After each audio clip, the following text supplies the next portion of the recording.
లేదా సమ్ కారణాల వల్ల లేదా దీనికి సమ్ లాభాపేక్ష ఏదో ఉంది, ఏదో మోటివ్ ఉంది అనేది ఆయన చెప్పాలి కదా. ఆయన చెప్తేనే కదా సమాజానికి తెలుస్తుంది. ఇప్పుడు ఎన్ని ఎలిగేషన్స్ పడుతున్నారు, ఎన్ని కోణాల నుంచి వస్తున్నాయి, ఎన్నిటికి ఆన్సరబుల్. ఇప్పుడు ప్రతి వైపు ఎంత డ్రాగ్ చేస్తే ఆయన ఎంత అబ్స్కాండ్ అయితే అంతకాలం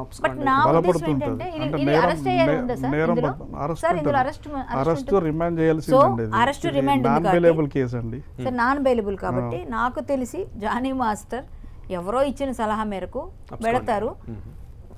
ఎప్పుడైతే ఆయనకి బెయిల్ వస్తుందో యాన్స్పెక్టర్ తెచ్చుకొని అప్పుడు ముందుకు వస్తారు. ఇదే నేను అనుకుంటున్నాను. ఇప్పుడు ఇది నడుస్తున్న ట్రెండ్ కదా. అంతే, ఇవి అందరూ అంతే.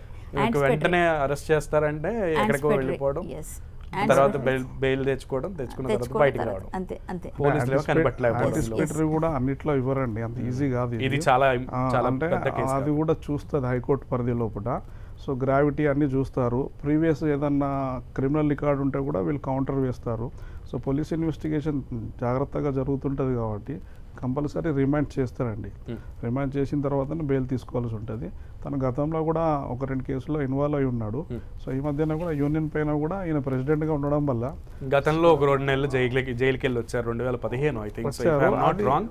ఇది ఈ మధ్య కాలంలో కూడా ఈయన ఒక డాన్సర్ని వేధిస్తున్నాడు అని చెప్పి, స్మార్ట్ సతీష్ అని చెప్పి సోషల్ మీడియాలో చాలా, ఈవెన్ అప్పుడు డి షోలో మైక్ పగలగొట్టేసి లైవ్ జరిగింది. అది ఐ మీన్ రికార్డింగ్ అంత ప్రెస్టీజియస్ షోలోనే ఆయన అగ్రెసివ్నెస్ చూపించి అది దాన్ని ఇన్స్పిరేషన్ గా కూడా తీసుకుంటున్నారు. అంత అగ్రెసివ్ గా అంత నిక్కచ్చిగా ఉంటారేమో జానీ మాస్టర్ అని చెప్పి. కానీ ఇప్పుడు దాన్ని చూస్తున్న యాంగిల్ మొత్తం మారిపోయింది. అంటే నాకున్న ఇన్ఫర్మేషన్ చెప్తానండి. నాకున్న ఇన్ఫర్మేషన్ ఏంటంటే ఇతను తీసుకున్న నిర్ణయం వల్ల, అంటే ఒంటెత్తు పోకడం వల్ల డాన్సర్, మేల్ డాన్సర్ సతీష్ అనే డాన్సరు కుకటపల్లిలో కేసు ఫైల్ చేయడం జరిగింది. అంటే మెంబర్షిప్ క్యాన్సిల్ చేయకుండా వర్క్ చెప్తలేడని చెప్పి, తర్వాత తను లేబర్ ఆఫీసర్ దగ్గరికి వెళ్ళడము, తర్వాత వీళ్ళ జనరల్ బాడీ మీటింగ్లో కూడా తను దురుసుగా ప్రవర్తించడము, చైర్ తీయడము, సభ్యుల పైన విరుచుకపోవడము, సో తను చెప్పినట్టు వినాలని చెప్పడము, కొంతమందిని డబ్బుతోటి లోపరుచుకోవడము, కొంతమంది బెదిరియడము.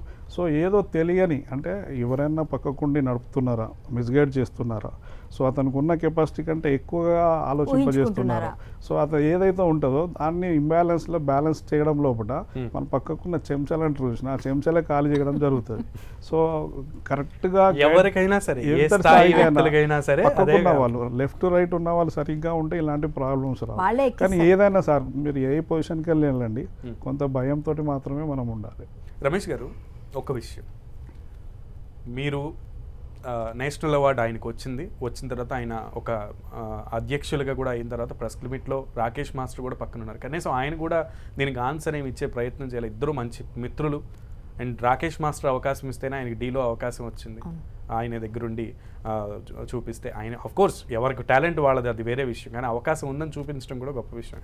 సో రాకేష్ మాస్టర్ కూడా ఈ విషయంలో బయటికి రావట్లేదు. సరే, ఆయన శేఖర్ మాస్టర్ కూడా బయటికి రావట్లేదు.